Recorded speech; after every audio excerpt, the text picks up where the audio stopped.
Hello, Case for interwebkaiju here.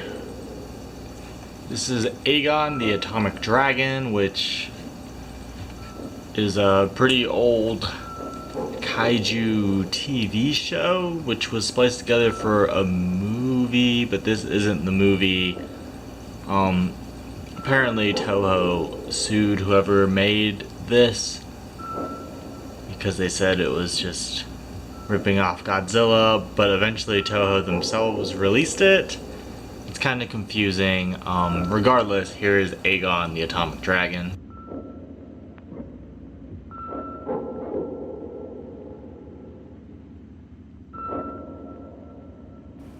The story of Agon is pretty typical. The titular kaiju appears and then people flee while scientists try to understand the creature. Agon then delves into these men trying to retrieve a briefcase that's underwater, unfortunately for them, beside Agon. So what do they do but try to figure out a way to move the monster? If that seems a bit crazy, wait until they perform a uranium heist for their plans. They're even bold enough to taunt the monster later on after retrieving that suitcase. Agon uses a real flamethrower like Gamera, you know, I'm always for fire. The freaking suits are on fire at one point, so kudos to the suit actor for being a good sport. Also, look at these reflexes when he has to catch a helicopter prop. Especially when you try to imagine how blocked his field of vision must have been. The acting is actually pretty good. The model sets look pretty good as well. Trees, buildings. The end credits are kind of creepy, and I mean that in the best way possible. I like it. Just eerie tones with this bizarre looping background. A lot of filming techniques are used, from pans to POV shots to Dutch angles. Even some wiping scene transitions. But there are way too many zooms. It'll zoom, cut, zoom, cut, zoom, cut, all in a row with nothing really changing in the scenes.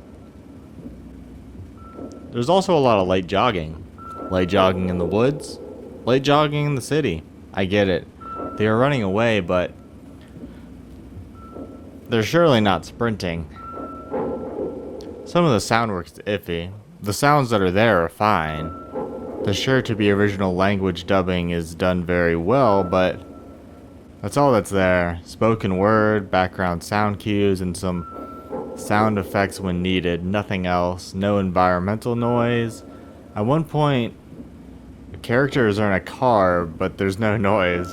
No wheel on a road, no engine, no nothing until they slam on the brakes and you hear that sound effect.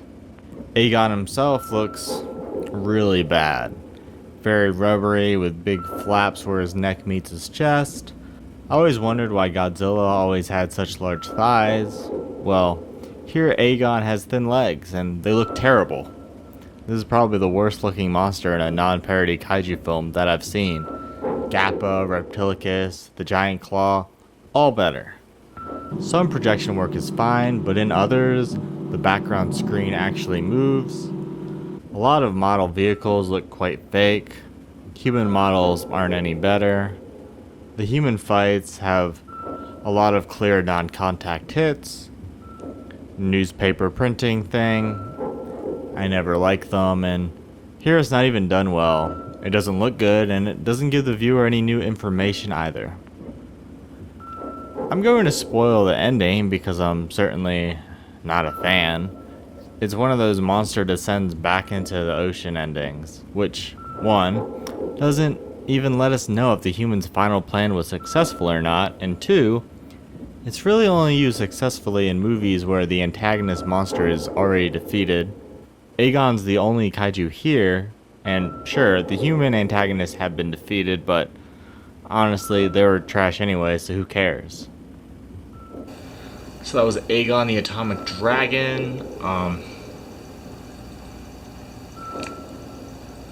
Again, this is the episodic version, unless the film version is just the episodes put together with the title card still. I don't know. This isn't the Amazon version. I know there's a version on Amazon now. But honestly, you can skip this movie. unless you just really like that footage. Any TV shows or movies you'd like me to review, leave a comment below, and thanks for watching. 全体みたいなやつだな。あ